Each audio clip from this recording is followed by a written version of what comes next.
Hello students, দেখো তোমাদের এর আগের যে ভিডিওগুলো আমি করেছি সেখানে তাপের ফার্স্ট পার্টটা আমাদের পুরো আলোচনা হয়ে গেছে।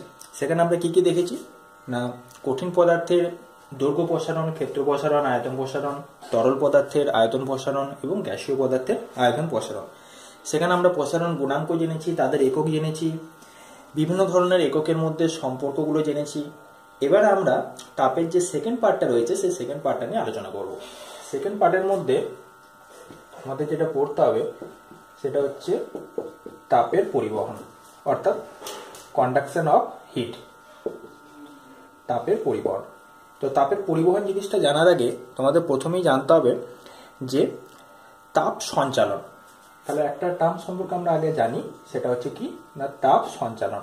তাপ সঞ্চালন আর কিছুই না, যখন আমরা দুটো ভিন্ন উষ্ণতার বস্তুকে পাশাপাশি রাখি তখন কি হয় না, বেশি উষ্ণতাযুক্ত বস্তু থেকে কম উষ্ণতাযুক্ত বস্তুর দিকে তাপ সঞ্চালিত হয়, অর্থাৎ তাপ যায়। হয়েছে? মনে করো একটা বস্তু আছে 40 ডিগ্রি সেন্টিগ্রেড, আর একটা মনে করো 10 ডিগ্রি। 40 ডিগ্রি থেকে তাপ যাবে, অর্থাৎ 40 ডিগ্রিটা কমে মোটামুটি ধরো আস্তে আস্তে কত হলো, এখান থেকে মনে করো কমলো 30 হলো, এটা বাড়লো, ওই তাপটা গ্রহণ করে এটা 20 ডিগ্রি সেন্টিগ্রেড হলো। হয়েছে? আবার এটা আরো 5 কমে এটা 25 ডিগ্রি সেন্টিগ্রেড হলো, এটা 5 বেড়ে 25 ডিগ্রি সেন্টিগ্রেড হলো। অর্থাৎ কি না, ততক্ষণ পর্যন্ত তাপের আদান প্রদান চলতে থাকে যতক্ষণ না দুটো ভিন্ন উষ্ণতার বস্তু সম উষ্ণতাতে পরিণত হয়। দেখো এখান থেকে 40 থেকে 25 অর্থাৎ 15 ডিগ্রি সেন্টিগ্রেড উষ্ণতা কমলো, আর এই 15 ডিগ্রি সেন্টিগ্রেড উষ্ণতাটা কে গ্রহণ করলো? এই বস্তুটি গ্রহণ করলো। হয়েছে? তো এই যে তাপের সঞ্চালন, এই তাপের সঞ্চালন এর প্রকারভেদ যদি আমরা করি, এটা হচ্ছে 3 প্রকার। প্রথমত হচ্ছে পরিবহন, পরিচলন এবং বিকিরণ। তাহলে আমরা 3টে ভাগে এটাকে ভাগ করতে পারি। প্রথম ভাগটা হচ্ছে পরিবহন, 2 নাম্বারটা হচ্ছে পরিচলন, আর 3 নাম্বারটা হচ্ছে বিকিরণ। এই 3টে পদ্ধতি। এবারে এই 3টে পদ্ধতি সম্পর্কে দেখবে তোমরা অনেক আগে পড়েছো, অনেক আগের ক্লাসে পড়েছো যে পরিবহনের সময় আমরা জানি যে পদার্থের অণুগুলো স্থান পরিবর্তন করে না, একই জায়গায় থাকে, এবং এই পরিবহন হওয়ার জন্য কোনো না কোনো একটা মাধ্যমের প্রয়োজন হয়। যেমন মনে করো আমরা যদি একটা লোহার এখানে দণ্ড নিই, তাহলে দেখবে এক প্রান্তে যদি আমরা উত্তপ্ত করি তাহলে কিছুক্ষণ পর অপর প্রান্ত গরম হয়ে যায়। এই পদ্ধতিটাই হলো তাপের পরিবহন।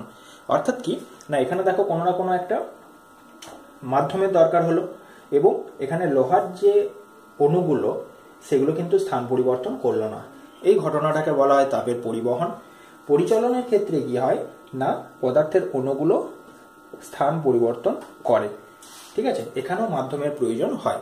যেমন মনে করো আমরা যদি কোনো একটা বিকারে যদি জল রাখি, আমরা দেখতে পাই কিছুক্ষণ পরে পুরো জলটাই গরম হয়ে যায়। এখানে কিন্তু জলের কণাগুলো কিন্তু একে অপরের সাথে স্থান পরিবর্তন করতে থাকে। আর 3 নম্বর যে জিনিসটা সেটা হচ্ছে বিকিরণ। এই পদ্ধতিতে কি হয় না, আমাদের কোনো মাধ্যমের প্রয়োজন হয় না। হয়েছে?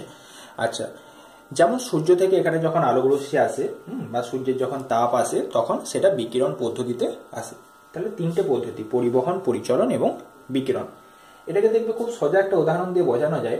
মনে করো তোমাদের ক্লাসের মধ্যে এগুলো মনে করো বেঞ্চ ভাগ করা আছে, এটা first bench, second bench, third bench, এটা মনে করো ফোর্থ বা লাস্ট বেঞ্চ। যদি তোমাদের বলা হয় ফার্স্ট বেঞ্চ থেকে বইটা আমাকে লাস্ট বেঞ্চে পাঠাতে হবে, তাহলে আমরা কি করতে পারি? দেখো 3টে পদ্ধতির মাধ্যমে আমরা অবলম্বনের মাধ্যমে আমরা করতে পারি। ধরো ফার্স্ট বেঞ্চে যে বসে আছে সেই স্টুডেন্টটি সেকেন্ড বেঞ্চকে দিল, সেকেন্ড বেঞ্চ থার্ড বেঞ্চকে দিল, থার্ড বেঞ্চ ফোর্থ বেঞ্চকে দিল। তাহলে এখানে কি হলো না, মাধ্যমের প্রয়োজন হলো, কিন্তু মাধ্যমের কণাগুলো কিন্তু স্থান পরিবর্তন করলো না। তাহলে এই পদ্ধতিটা হচ্ছে আমাদের কি পদ্ধতি? পরিবহন পদ্ধতি। সেকেন্ড এটা হতে পারে যে ফার্স্ট বেঞ্চে ছেলেটি একদম ডাইরেক্ট উঠে লাস্ট বেঞ্চে যে বইটি দিয়ে এলো, তাহলে এইটা কি পদ্ধতি? এই পদ্ধতিটা হচ্ছে পরিচলন পদ্ধতি।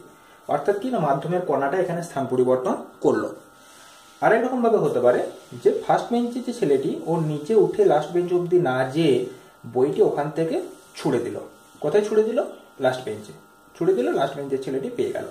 এখানে দেখো মাধ্যমের কোনো প্রয়োজন হলো না এবং কণার অণুগুলোর স্থানও পরিবর্তন করলো না। এই পদ্ধতিটাকে বলা হয় বিকিরণ পদ্ধতি। তাহলে এই 3টে পদ্ধতির মাধ্যমে তাপ সঞ্চালন হতে পারে। তো এখানে তোমাদের যেটা পড়তে হবে সেটা হচ্ছে তাপের পরিবহন, অর্থাৎ প্রথমটা তাপের পরিবহন আমাদের পড়তে হবে। তাহলে তাপের পরিবহন পড়তে যে আমরা একটা জিনিস দেখব যে সমস্ত বস্তুই তো আর তাপ পরিবহন করতে পারে না, কিছু বস্তু পারে কিছু পারে না। তো যারা তাপ পরিবহন করতে পারে তাদেরকে কি বলা হয়? তাপের সুপরিবাহী পদার্থ। আর যারা তাপ পরিবহন করতে পারে না তাদেরকে বলবো আমরা তাপের কুপরিবাহী পদার্থ। তাদেরকে বলবো তাপের কুপরিবাহী পদার্থ। এবারে কতগুলো উদাহরণ দেওয়া যায়। দেখো, তাপের সুপরিবাহী বলতে আমরা জানি সাধারণভাবে যে সমস্ত ধাতুগুলো রয়েছে প্রত্যেকেই হচ্ছে তাপের সুপরিবাহী। বুঝছে? যেমন মনে করো রূপো, রূপো কি হবে? তাপের সুপরিবাহী হবে। আচ্ছা, তারপর মনে করো তামা, তাপের সুপরিবাহী হবে। তারপরে মনে করো অ্যালুমিনিয়াম, অ্যালুমিনিয়াম এগুলো সবই হচ্ছে তাপের সুপরিবাহী পদার্থ। ঠিক তেমনি ভাবে যদি বলা হয় তাপের কুপরিবাহী পদার্থ কোনগুলো, না যেগুলো সাধারণভাবে অধাতু হয় সেগুলো হচ্ছে তাপের কুপরিবাহী। যেমন আমরা যদি এখানে লিখি কাঠ, জল, এবোনাইট, ঠিক আছে, অনেক উদাহরণ আছে, ইট, পাথর সবই হচ্ছে তাপের কুপরিবাহী উদাহরণ। বায়ু সবই হচ্ছে তাপের কুপরিবাহী। তো ব্যাপারটা হচ্ছে এই যে তাপের সুপরিবাহী পদার্থগুলো, তাহলে এরা কি করতে পারে? না তাপের পরিবহন করতে পারে, সেই জন্য এদেরকে তাপের সুপরিবাহী পদার্থ বলা হয়। তো আমাদের এখান থেকে একটা লিস্ট খেয়াল রাখবে যে কোশ্চেন আছে যে কোন পদার্থ তাপের সব থেকে বেশি সুপরিবাহী। এর উত্তরটা হবে হীরক বা হিরে। হীরক হলো তাপের সব থেকে সুপরিবাহী পদার্থ। সাধারণভাবে হীরক হচ্ছে অধাতু, কিন্তু হীরকের মধ্যে যে কার্বনগুলো রয়েছে সেই কার্বন কণাগুলোর যে বিন্যাস সেটা এমনভাবে সুসজ্জিত সমযোজী বিন্যাসে বিন্যস্ত থাকে এবং সমযোজী বন্ধনটা এত দৃঢ় হয় যে সমস্ত পদার্থের মধ্যে হীরক, বিশেষত সংশ্লেষিত যে হীরকটা, সাধারণভাবে হীরক বললেই হবে, সেই হীরক তাপে অত্যন্ত সুপরিবাহী হয়। আমি তোমাদের এখানে একটা লিস্ট লিখে দিচ্ছি, যেখানে বুঝতে পারবে যে তাপের পরিবাহিতা অনুযায়ী এদের ক্রমটা কি হবে, অর্থাৎ সব থেকে বেশি থেকে কম কি হবে। তাহলে সব থেকে বেশি আমরা তো বুঝতেই পারলাম, সেটা উত্তর হলো হীরক। তাহলে এটা একটু খেয়াল রাখবে। তাহলে সব থেকে বেশি হলো হীরক। এরপর কি হবে? রূপো। হয়েছে? ধাতুগুলোর মধ্যে সব থেকে বেশি হবে রূপো। তারপর লেখো তামা, সোনা,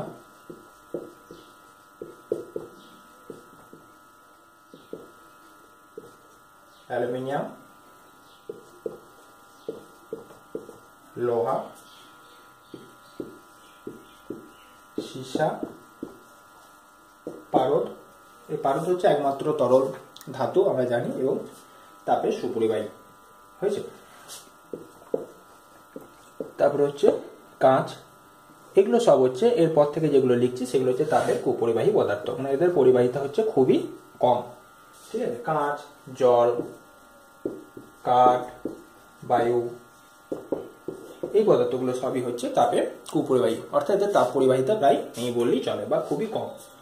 আচ্ছা, সব থেকে বেশি কোনগুলো? এগুলো, হীরক থেকে শুরু করে এগুলো। তাহলে যদি বলা হয় তাপের পরিবাহিতার ক্রম অনুযায়ী সব থেকে তাপের সুপরিবাহী পদার্থ কোনটা হবে, উত্তর কি হবে? হীরক।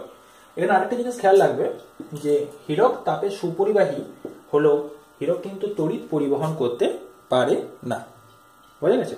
তাহলে এখান থেকে যদি কোশ্চেন এরকম আসে যে এমন একটি পদার্থের উদাহরণ দাও যেটি তাপের সুপরিবাহী কিন্তু তড়িৎ পরিবহন করতে পারে না, উত্তর কি হবে? উত্তর হবে হীরক বা হিরে।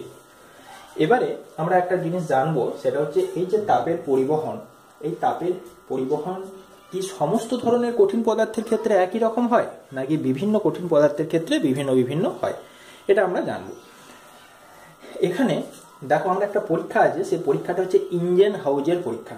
এই পরীক্ষার মাধ্যমে আমরা দেখব যে বিভিন্ন পদার্থের ক্ষেত্রে তাপের পরিবহন বিভিন্ন রকম হবে। দেখো, একটু আগে আমি অর্ডারটা লিখলাম কোন পদার্থ কিরকম তাপ পরিবহন করতে পারে। সেখানে আমরা দেখলাম যে সবাই কিন্তু একই তাপ পরিবহন করতে পারছে না। আমরা দেখলাম রূপো তাপ পরিবহন করছে তামার থেকে বেশি, তামা তাপ পরিবহন করছে সোনার থেকে বেশি, সোনা তাপ পরিবহন করছে অ্যালুমিনিয়ামের থেকে বেশি। এরকম করে আমরা একটা অর্ডার আমরা এই মাত্র লিখলাম। তো এই যে ইঞ্জেন হাউজের পরীক্ষাটা, এই ইঞ্জেন হাউজের পরীক্ষাটা তোমাদের বইও দেখবে দেওয়া আছে। তো এই পরীক্ষার মাধ্যমে আমরা সহজেই বুঝতে পারবো যে সমস্ত ধরনের পদার্থ সমানভাবে তাপ পরিবহন করতে পারে না। বুঝছে? মনে করে এখানে একটা পাত্র নেওয়া হলো পাত্রটার ভেতরে মনে করো জল আছে, হয়েছে, বা যে কোনো ধরনের তরল পদার্থ আছে। এবারে কি করা হলো না, এখান থেকে আমাদের তিনটে এখানে এরকম পাইপ বের করলাম, সমদৈর্ঘ্য বিশিষ্ট তিনটে পাইপ আমরা এখান থেকে নিলাম। ব্যাপারটা ক্লিয়ার হয়েছে? আচ্ছা, এই তিনটে যে রড বেরিয়ে আছে, এই তিনটে হচ্ছে 3 রকমের ধাতুযুক্ত, হয়েছে। মনে করো তোমরা একটা মনে করো নিলে তামা নিলে, একটা মনে করো আমি নিলাম লোহা, আর একটা মনে করো নিলাম সীসা। তামা, লোহা এবং সীসা। এবার কি করব আমরা না, এই যে পুরো গাটা, এটা পুরোটা আমরা কি করলাম, মোম দিয়ে ঢেকে দিলাম। এটা পুরোটা কি দিয়ে ঢাকা রইল, মোমের প্রলেপ দিয়ে দিলাম, পুরোটা মোমের প্রলেপ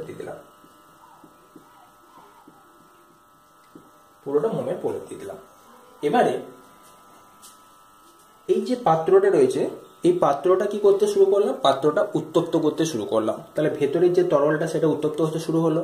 উত্তপ্ত হওয়ার সাথে সাথে এই যে 3খানা রড বেরিয়ে আছে, একটা তামা, একটা লোহা এবং একটা সীসার, সেগুলো আস্তে আস্তে কি হবে, এক প্রান্ত উত্তপ্ত হবে।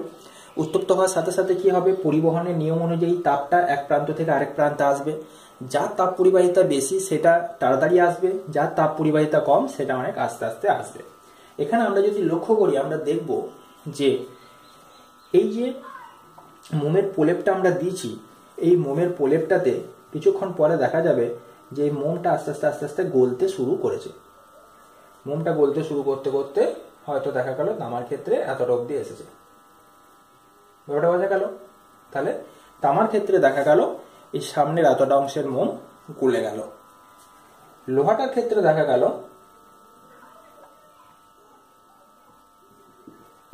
এরকম এতটা অবধি গলেছে। আর সীসার ক্ষেত্রে দেখা গেল কি না, সীসার ক্ষেত্রে হয়তো মোমটা এই প্রথমে একটা অংশ গলেছে, বাকিটা কিন্তু রয়ে গেছে। তার মানেটা কি, তিনটেতেই দেখো সমান পরিমাণ তাপ দেওয়া হয়েছে, একই রকম ভাবে উত্তপ্ত করা হয়েছে। এবারে এই যে রডটা, ঠিক আছে, এটা যদি আমাদের রডটা যদি ভেবে নিই, তাহলে দেখো এই প্রান্ত থেকে এই প্রান্তে তাপ যাবে আস্তে আস্তে। তাহলে যার তাপ পরিবাহিতা বেশি সেখানে মোমটা তাড়াতাড়ি গলতে শুরু করবে। তামার ক্ষেত্রে কি হয়েছে, এই সমস্ত অংশের মোমগুলো গলে শুধুমাত্র এইটুকু অংশ পড়ে আছে। লোহার ক্ষেত্রে কি হয়েছে না, তাপ পরিবাহিতা একটু কম বলে হয়তো এতটা অবধি মোম গলেছে, বাকি মোমটা রয়ে গেছে। আর সীসার ক্ষেত্রে তাপ পরিবাহিতা আরো কম, তাই হয়তো ধরে নিচ্ছে এতটা অবধি তাপটা পরিবাহিত হতে পেরেছে, এতটা অবধি মোমটা গলেছে, বাকি অংশের মোমটা কিন্তু রয়ে গেছে। অর্থাৎ এই একটা সহজ পরীক্ষা, যে পরীক্ষাটা ইঞ্জিন হাউজের পরীক্ষা নামে বিখ্যাত পরীক্ষা। তো এই পরীক্ষাটার মাধ্যমে আমরা সহজেই বুঝতে পারি যে বিভিন্ন পদার্থের তাপের পরিবহন ক্ষমতা হচ্ছে বিভিন্ন। আমি এখানে তামা, লোহা, সীসা নিয়েছি, তোমরা এখানে যে কোনো উদাহরণ নিতে পারো। এই যে ছকটা দিয়ে দিয়েছি সেখান থেকে যে কোনো তিনটে তোমরা এখান থেকে রড নিতে পারো, বা বস্তু নিতে পারো, দিয়ে তারপরে তোমরা পরীক্ষাটা নিজেদের মতো করে করতে পারো। তাহলে এই পরীক্ষার মাধ্যমে আমরা এটা তো বুঝে গেলাম যে তাপের পরিবহন যেটা হয় সেটা হচ্ছে পদার্থের উপাদানের উপর নির্ভর করে। বিভিন্ন উপাদান বিশিষ্ট পদার্থের ক্ষেত্রে তাপের পরিবহনটা বিভিন্ন রকম হবে। এইবার তাপের পরিবহন কোন কোন বিষয়ের উপর নির্ভর করে, খুব ইম্পর্টেন্ট একটা অংশে আমরা ঢুকে যাব যে তাপের পরিবহন কোন কোন বিষয়ের উপর নির্ভর করে। তো প্রথমেই 1 নম্বর যেটা, প্রথম যে জিনিসটার উপর নির্ভর করে সেটা হচ্ছে দুই পৃষ্ঠের উষ্ণতার পার্থক্য। হয়েছে, মনে করে এমন একটা পদার্থ আমরা নিলাম যার দুই প্রান্তের উষ্ণতার পার্থক্য যত বেশি হবে তাপের পরিবহন তত বেশি হবে। দুই পৃষ্ঠের উষ্ণতার পার্থক্য যত বেশি হবে তাপের পরিবহন হবে তত বেশি। মনে করো আমি এখানে একটা উদাহরণ দিচ্ছি। ধরো এই প্রান্তটার উষ্ণতা হচ্ছে 100 ডিগ্রি, এই প্রান্তটা হচ্ছে 10 ডিগ্রি। তাহলে দুই প্রান্তের উষ্ণতার পার্থক্য যত বেশি হবে তত কি হবে, এখানে বেশি পরিমাণ তাপ প্রবাহিত হবে।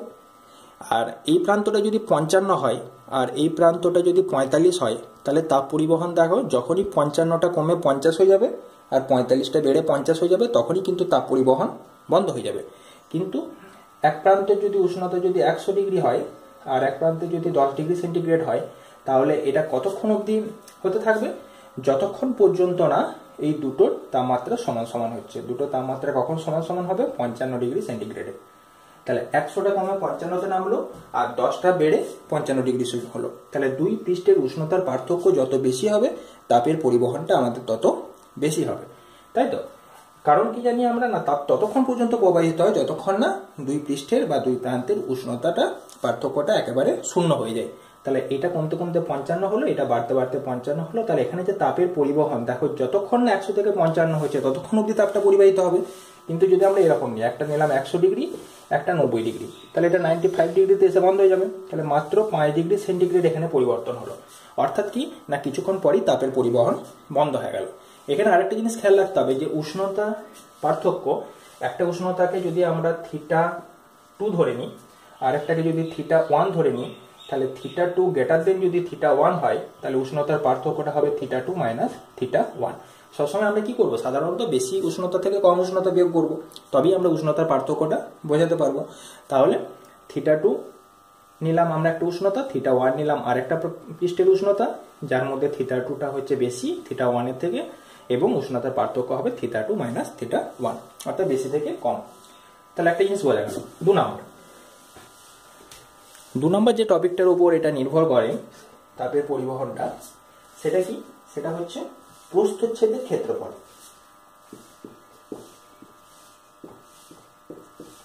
প্রস্থচ্ছেদের ক্ষেত্রফল, ঠিক আছে? তো প্রস্থচ্ছেদের ক্ষেত্রফল এরিয়া, এই জন্য এটাকে আমি এ দ্বারা প্রকাশ করছি। এই প্রস্থচ্ছেদের ক্ষেত্রফলটা যত বেশি হবে তত দেখো তাপ পরিবহনের পরিমাণটাও বেশি হবে। অর্থাৎ কি না, মনে করো আমরা একটা এই বইটা নিলাম, এই বইটার এটা হচ্ছে প্রস্থচ্ছেদ। এই প্রস্থচ্ছেদের ক্ষেত্রফল দৈর্ঘ্য গুণিত প্রস্থ, এই ক্ষেত্রফলটা যত বেশি হবে তত কি হবে, তাপ পরিবহন বেশি হবে, কারণ এতটা জায়গা জুড়ে তাপটা পরিবাহিত হতে পারছে। যদি আমরা এই বইটা না নিয়ে এরকম ছোট্ট কোনো একটা বস্তু নিই, তাহলে কি হবে, তার মধ্যে দিয়ে তাপ পরিবহন অতটা ভালো হবে না। তাহলে সেই ক্ষেত্রে কি হবে, তাপ পরিবহনের পরিমাণটা অনেকটাই কমে যাবে।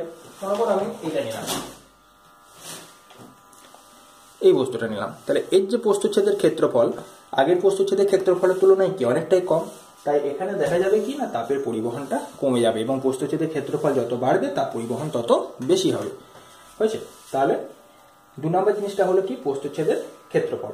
প্রস্থচ্ছেদের ক্ষেত্রফলের সাথে কিভাবে পরিবর্তিত হচ্ছে, সমানুপাতিক। তাহলে এখানে আমরা লিখেও দিতে পারি যে কিউ, কিউ মানে হচ্ছে তাপের পরিবহন, কিউ প্রপোর্শনাল টু এ। আর আগেরটাতে আমরা লিখে রাখতে পারি যে কিউ প্রপোর্শনাল টু θ2 মাইনাস θ1, যেখানে ব্র্যাকেটে লিখে দিলাম θ2 গ্রেটার দেন θ1। বোঝা গেল? দুটি কোশ্চেন পেয়ে গেলাম আমরা। 3 নাম্বার যে জিনিসটা হচ্ছে যে এই যে দুটো বিপরীত তল, কোন একটা কঠিনে যে দুটো বিপরীত তল, এই বিপরীত তলের দূরত্ব যত বেশি হবে তত কিন্তু তাপ পরিবহনের মানটা কমবে। তাহলে 3 নম্বর যেটা হচ্ছে, দুই তলের দূরত্ব বা এটাকে বলা হয় বেধ, ইংরেজিতে ডি। তো এই দুই তলের দূরত্ব যত বেশি হবে তত কি হবে না, তাপ পরিবহনের পরিমাণটা কমতে থাকবে, অর্থাৎ এটা ব্যস্তানুপাতে পরিবর্তিত হবে। তাহলে এটা একটু দেখা যাক কেন হচ্ছে।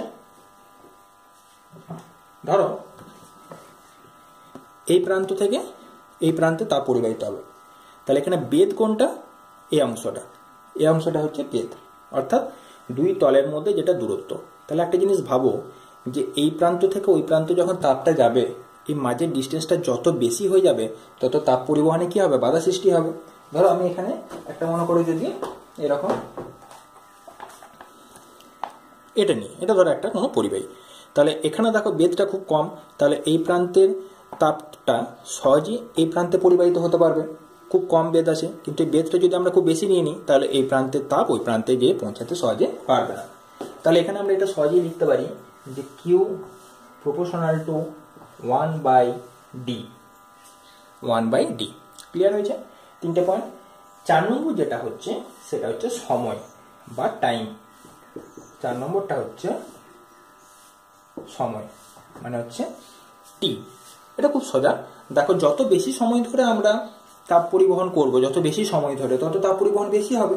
আমরা যদি 2 সেকেন্ড বা 5 সেকেন্ড ধরে তাপ পরিবহন করি, তারপরে যদি বন্ধ করে দিই, তাহলে যে পরিমাণ তাপটা পরিবাহিত হবে, আমরা যদি 1 ঘন্টা ধরে করি, অবশ্যই তাপ পরিবহন সেক্ষেত্রে বেশি হবে। তাহলে এখান থেকে আমাদের লাস্ট যে ইকুয়েশনটা এলো সেটা হচ্ছে কিউ প্রপোর্শনাল টু টি।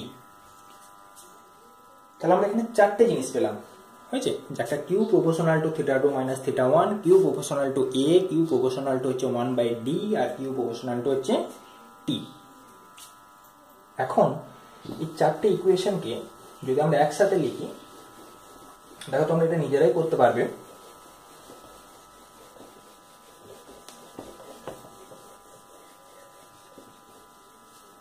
যে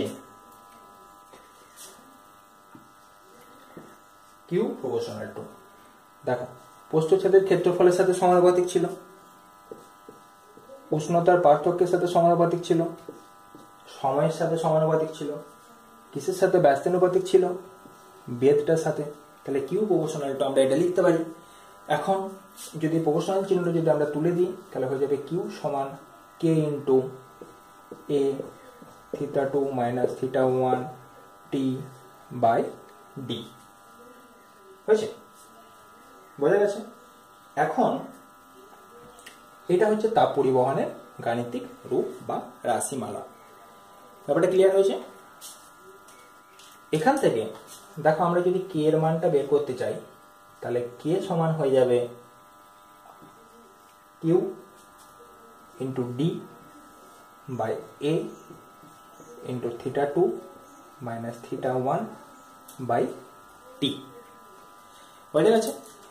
তাহলে এখান থেকে আমরা পেলাম দুটো ইকুয়েশন, একটা হচ্ছে কিউ সমান এটা, আর একটা হচ্ছে কে সমান হচ্ছে এটা।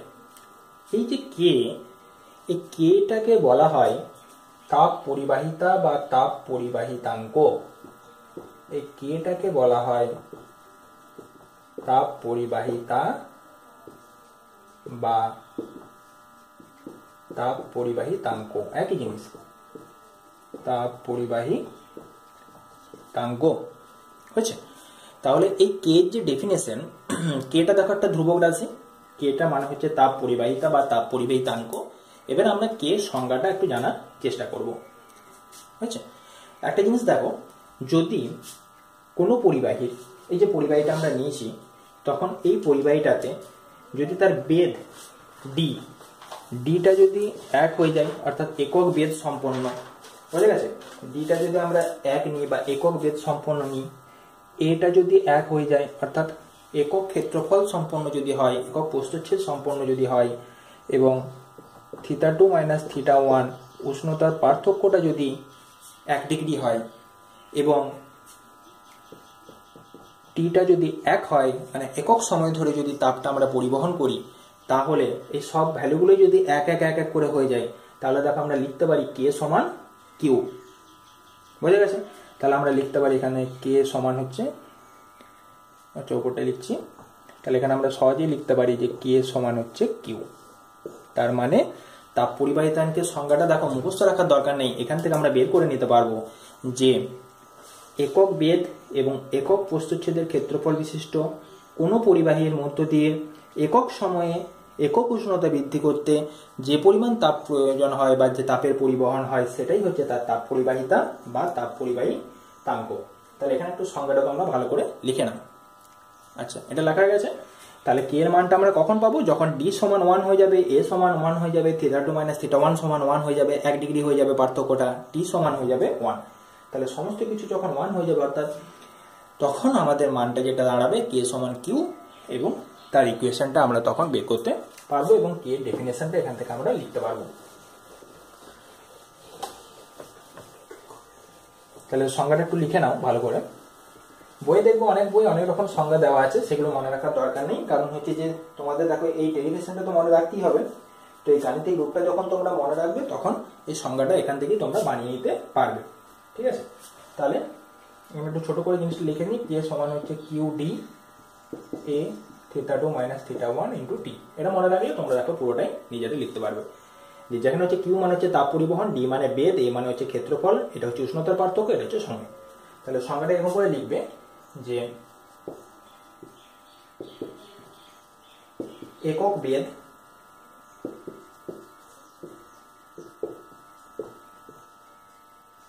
একক প্রস্তুতছেদ বিশিষ্ট, একক বেদ একক প্রস্তুতছেদ বিশিষ্ট কোনো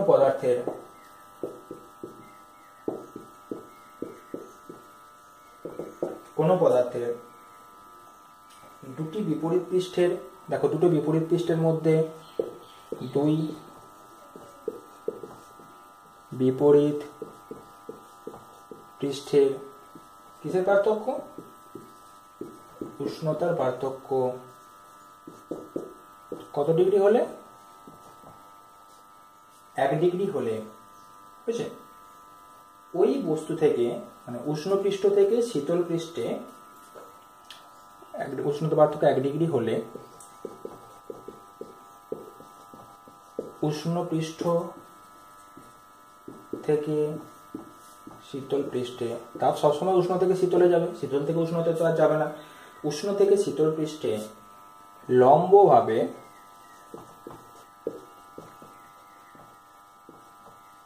1 সেকেন্ডে মানে একক সময়ে, 1 সেকেন্ডে বা তোমরা এটা লিখতে পারো একক সময়ে যে পরিমাণ তাপ পরিবাহিত হয় তাকে কি বলে? তাপ পরিবাহিতা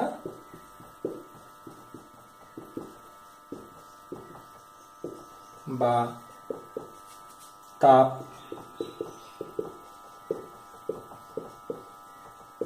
পরিবাহিতাঙ্ক বলে। একক বেদ মানে এটা হচ্ছে ডি, একক প্রস্থচ্ছেদ মানে এটা হয়ে গেল এ। কোনো পদার্থের দুই বিপরীত পৃষ্ঠের উষ্ণতার পার্থক্য মানে এটা হয়ে গেল θ2 মাইনাস θ1। 1 ডিগ্রি হলে উষ্ণ পৃষ্ঠ থেকে শীতল পৃষ্ঠে লম্বভাবে 1 সেকেন্ডে বা একক সময়ে এটা হয়ে গেল টি। যে পরিমাণ তাপ পরিবাহিত হয় মানে এটা হয়ে গেল কিউ, তাকেই বলা হয় তাপ পরিবাহিতা বা তাপ পরিবাহিতাঙ্ক কে। এটা হচ্ছে ধ্রুব রাশি। ক্লিয়ার হয়েছে ব্যাপারটা? আচ্ছা, তাহলে পরীক্ষা এখান থেকে কোশ্চেন আসে যে তাপ পরিবাহিতাঙ্কের সংজ্ঞা লেখো, পারবে। তাপের পরিবহন কোন কোন বিষয়ের উপর নির্ভর করে, পারবে। 1 নাম্বার হচ্ছে বেদ, 2 নাম্বার হচ্ছে প্রস্থচ্ছেদের ক্ষেত্রফল, 3 নাম্বার হচ্ছে দুই প্রান্তের উষ্ণতার পার্থক্য, 4 হচ্ছে সময়। আচ্ছা, কোনটার সাথে সমানুপাতে পরিবর্তিত হয়, কোনগুলোর সাথে ব্যস্তানুপাতে? শুধুমাত্র বেদ ছাড়া বাকি সবগুলোর সাথে সমানুপাতে পরিবর্তিত হয়, অর্থাৎ সেইগুলো যত বৃদ্ধি পাবে তাপ পরিবহন তত বৃদ্ধি পাবে। বুঝে গেছে? আচ্ছা, এবারে একটা জিনিস আমরা দেখব, সেটা হচ্ছে যে এই যে তাপ পরিবাহিতাঙ্কটা আমরা লিখলাম, এই তাপ পরিবাহিতাঙ্কের দুটো একক হয়, একটা হচ্ছে সিজিএস পদ্ধতিতে একক হবে, একটা হচ্ছে এসআই পদ্ধতিতে একক হবে। তো এককগুলো আমরা একটু বের করে নেব। আচ্ছা, তাহলে প্রথমে আমরা কিসে বের করবো? সিজিএস এ। ঠিক আছে, সিজিএস এর এককটা কি হবে দেখো। আচ্ছা, এটা আমি একটা লিখে নিই। কে সমান হচ্ছে Q D by A θ2 minus θ1 into T, যেখানে টি মানে হচ্ছে সময়, θ2 মাইনাস θ1 মানে হচ্ছে উষ্ণতার পার্থক্য। আচ্ছা, এর এককটা দেখো নিজেরাই তোমরা লিখতে পারবে। কিউ মানে হচ্ছে কি? তাপ। তাপের সিজিএস পদ্ধতিতে একক কি? ক্যালোরি। তাহলে আমরা এটা লিখলাম ক্যালোরি। ডি মানে কি? বেদ। বেদ মানে একটা দৈর্ঘ্য বোঝাচ্ছে, তাই তো? তাই যে বেদটা তার এককটা কি হবে সিজিএস এ? সেন্টিমিটার। এ মানে কি? প্রস্থচ্ছেদের ক্ষেত্রফল, একক বুঝতে পারছো, সেন্টিমিটার স্কয়ার। আচ্ছা, উষ্ণতার পার্থক্য কি হবে? Degree centigrade. আর সময়ের এককটা হবে সেকেন্ড। তাহলে যে এককটা আমাদের দাঁড়াচ্ছে সেটা হচ্ছে ক্যালোরি। সেন্টিমিটার নিচে 2 আছে, তার মানে সেন্টিমিটার ইনভার্স। ডিগ্রি সেন্টিগ্রেডটা নিচে আছে, উপরে চলে গেলে হবে degree centigrade inverse second inverse. দেখ, এটা হচ্ছে কে এর একক, অর্থাৎ তাপ পরিবাহিতাঙ্কের একক। কোন পদ্ধতিতে? সিজিএস পদ্ধতিতে। এইবার আমরা এসআই পদ্ধতিতে বের করব। তাহলে এটা মুছে দিই, তোমরা একটু এটা লিখে নাও। এসআই পদ্ধতিতে কি হবে দেখো, এগুলো একটু করে চেঞ্জ হয়ে যাবে। তাপের একক হয়ে যাবে কি? জুল। আচ্ছা, এটার একক হয়ে যাবে কি? মিটার। ক্ষেত্রফলের একক হয়ে যাবে মিটার স্কয়ার। উষ্ণতার একক হয়ে যাবে কেলভিন। আর এটা সেকেন্ড থাকবে। আচ্ছা, তাহলে এটা হয়ে গেল joule metre inverse kelvin inverse, second inverse. এখান থেকে একটা জিনিস দেখো, আর একটা জিনিস লেখা যাবে যে আমরা জানি যে জুল পার সেকেন্ড মানে হচ্ছে ওয়াট, এটা তোমরা আগেই জেনেছো। তাহলে এই যে জুল সেকেন্ড ইনভার্স জিনিসটা রয়েছে, এটার জায়গাতে আমরা লিখতে পারি ওয়াট, আর বাকি পড়ে রইল মিটার ইনভার্স, কেলভিন ইনভার্স। তাহলে এসআই পদ্ধতিতে একক হয়ে গেল watt, metre inverse, kelvin inverse. বোঝা গেছে? তাহলে সিজিএস আমরা এক ধরনের একক পেলাম, এসআই এক রকমের একক পেলাম। বোঝা গেছে? আচ্ছা, এবারে আমরা এই সিজিএস এর যে এককটা পেলাম, calorie centimetre inverse, degree centigrade inverse, second inverse, আর জুলে পেলাম watt, metre inverse, kelvin inverse. এই দুটো এককের মধ্যে সম্পর্কটা কি, এই সম্পর্কটা একটু লিখে রেখে দাও। দেখো, 1 calorie centimetre inverse, degree centigrade inverse, second inverse সমান কত watt, metre inverse, kelvin inverse. এটা আমরা বের করব। দেখো, আমরা একটা জিনিস জানি যে 1 ক্যালোরি মানে হচ্ছে 4.2 জুল, আর 1 মিটার মানে হচ্ছে তোমার 100 সেন্টিমিটার। বুঝা গেছে? তাহলে 1 সেন্টিমিটার মানে আমরা এটা লিখতে পারি 1 এর 100 মিটার। তাহলে এখান থেকে যখন আমরা সম্পর্কটা বের করব, যখন আমরা এখানে জুলে যাব, মানে আমরা ওয়াটের জায়গাতে যদি জুল পার সেকেন্ডই ভেবে নিই আমরা, তাহলে 1 ক্যালোরি সমান কত হবে? 4.2 জুল হবে। তাহলে এখানটা 4.2 দিয়ে গুণ হবে, আর সেন্টিমিটারটা দেখো ইনভার্সে আছে, তাই তো? তাহলে তখন আমরা যখন সেন্টিমিটার ইনভার্স থেকে মিটার ইনভার্সে যাব, তখন এখানে আরো 100 দিয়ে গুণ হয়ে যাবে। তোমরা এটা বাড়িতে করবে, দেখতে পেয়ে যাবে। তাহলে এটা মানটা বেরোবে 4200 watt, metre inverse, kelvin inverse. এই দুটো সূত্রের সাহায্যে আমরা করলাম। ঠিক আছে? সরি, এটা 420 হবে, 420 watt, metre inverse, kelvin inverse. 1 calorie মানে 4.2 জুল। তাহলে ক্যালোরি থেকে যখন আমরা জুলে যাচ্ছি 4.2 দিয়ে গুণ হলো, সেন্টিমিটার থেকে মিটার করতে গেলে 1 এর 100 দিয়ে গুণ করতে হয়, কিন্তু সেন্টিমিটার ইনভার্স থেকে মিটার ইনভার্সে যাচ্ছি, হয়েছে? তার জন্য ওটা 100 দিয়ে গুণ হয়ে যাবে। তাহলে আমাদের মানটা বেরোলো 420 watt, metre inverse, kelvin inverse. বোঝা গেছে? আচ্ছা, এখন যদি এখান থেকে আবার একটা প্রশ্ন আসে যে মনে করো কোন একটা পদার্থ দিয়েছে, হয়েছে? ধরো দিয়েছে তামা, তামার তাপ পরিবাহিতাঙ্ক, ধরো বললো তামার তাপ পরিবাহিতাঙ্ক 0.92, এটাই দিল মনে করো সিজিএস। বলতে কি বোঝো? খুব সহজ, দেখো নিজেরাই করতে পারবে। সিজিএস এককটা প্রথমে একটু মনে রাখার চেষ্টা করবে, এবং এর একটু সমীকরণটা মনে রাখার চেষ্টা করবে। দেখো, তাপ পরিবাহিতাঙ্ক মানে কি? এটা Q D by A theta 2 minus theta 1 T. এককগুলো কি? এটা ক্যালোরি, এটা সেমি, এটা সেমি স্কোয়ার, এটা ডিগ্রি সেন্টিগ্রেড, এটা সেকেন্ড। এ তো ব্যাপার। তাহলে এখানে যদি বলা হয় যে তামার তাপ পরিবাহিতাঙ্ক 0.92 সিজিএস বলতে কি বোঝো, তাহলে নিশ্চয়ই কে এর মানটা বলে দিয়েছে 0.92, তাই তো? তাপ পরিবাহিতাঙ্ক। তাহলে আমরা তাপ পরিবাহিতাঙ্কের সংজ্ঞাতে দেখেছি যে কে সমান হচ্ছে কিউ, তাই তো?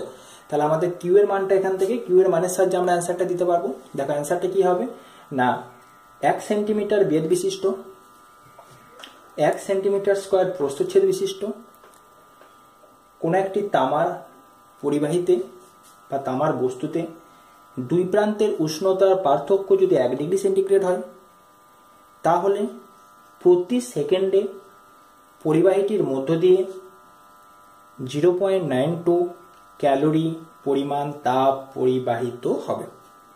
তামার তাপ পরিবাহিতাঙ্ক থেকে আমরা এটাই বুঝতে পারলাম। কি বুঝতে পারলাম আরেকবার বলে দিচ্ছি, তোমরা লিখে নাও। 1 সেন্টিমিটার বেধ বিশিষ্ট, 1 সেন্টিমিটার স্কোয়ার ক্ষেত্রফল বিশিষ্ট বা প্রস্থচ্ছেদ বিশিষ্ট কোন একটি তামার পরিবাহীতে বা বস্তুতে দুই প্রান্তের উষ্ণতার পার্থক্য যদি 1 ডিগ্রি সেন্টিগ্রেড হয়, তাহলে পরে প্রতি সেকেন্ডে পরিবাহীটির মধ্য দিয়ে যে পরিমাণ তাপ পরিবাহিত হবে তার মান হচ্ছে 0.92 ক্যালোরি। এটাই হচ্ছে তামার তাপ পরিবাহিতাঙ্ক। আচ্ছা, তাহলে বোঝা গেল এটা। এরপর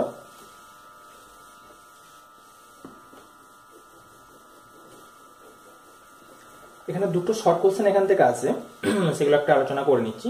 যে যদি বলা হয় কোন একটা আদর্শ পরিবাহী, তাহলে আদর্শ পরিবাহী তাপ পরিবাহিতাঙ্ক কত হবে? আদর্শ পরিবাহী, খুব ইম্পর্টেন্ট প্রশ্ন, শর্ট কোশ্চেন হিসাবে। আদর্শ পরিবাহীর তাপ পরিবাহিতাঙ্ক হয়েছে। দেখো আদর্শ পরিবাহী মানে কি? যে পরিবাহীর মধ্যে দিয়ে প্রচন্ড খুব ভালো পরিমাণ তাপ পরিবহন হবে বা খুব বেশি পরিমাণ তাপ পরিবহন হবে, তাহলে তার তাপ পরিবাহিতাঙ্কের মানটা হয়ে যাবে অসীম বা ইনফিনিটি। এটা খেয়াল রাখবে। আরেকটা কোশ্চেন আছে অন্তরক, মানে যার মধ্যে দিয়ে তাপ পরিবহন করতে পারে না। অন্তরকের তাপ পরিবাহিতাঙ্কের মান কত? অন্তরকের হচ্ছে 0। খুব ইম্পর্টেন্ট দুটো শর্ট কোশ্চেন লিখে রাখো যে আদর্শ পরিবাহী তাপ পরিবাহিতাঙ্ক অসীম এবং অন্তরকের তাপ পরিবাহিতা বা তাপ পরিবাহিতাঙ্ক হচ্ছে 0। ঠিক আছে, এবারে লাস্ট একটা টপিক দেখো বাকি রইল, সেটা হচ্ছে কি না, যদি বলা হয় যে তাপ পরিবাহিতাঙ্কের মাত্রীয় সংকেত কি হবে? মাত্রীয় সংকেত, তাহলে আমরা কি করব না, দেখো আমরা ইকুয়েশনটা একবার লিখি। কে সমান হচ্ছে Q D A θ2 minus θ1 into T. এখন কিউ মানে কি? তাপ, তাহলে তাপের মাত্রা হবে ml² T⁻²। ডি মানে বেদ, এটা হলো এল, প্রস্থচ্ছেদ বা ক্ষেত্রফল, এটা হচ্ছে L²। তারপর কি আছে? উষ্ণতার পার্থক্য, এটাকে আমরা লিখলাম থিটা, আর সময়টা হচ্ছে ক্যাপিটাল টি। তাহলে আমাদের কি দাঁড়ালো? দেখো এখান থেকে পেলাম এম, আর L² কেটে গেল, তাহলে পড়ে থাকলো এল T⁻³ হয়ে যাবে এটা, আর থিটা ইনভার্স। এটা হচ্ছে তাপ পরিবাহিতাঙ্কের মাত্রীয় সংকেত। ব্যাস, তাপ পরিবাহিতাঙ্ক বা তাপ পরিবহন এখানেই শেষ হলো। পরের দিন যেটা আমরা আলোচনা করব সেটা হচ্ছে যে এর লাস্ট পার্ট আর একটু পড়ে রইল, সেটা হচ্ছে যে তাপীয় রোধ কি, তাপীয় রোধের সাথে তড়িৎ রোধের সাদৃশ্য, বৈসাদৃশ্য, ওটা আমরা আলোচনা করলে পুরো চ্যাপ্টারটা আমাদের শেষ হয়ে যাবে। ওকে, ঠিক আছে, তোমরা তাহলে বাড়িতে পড়াশোনা করো।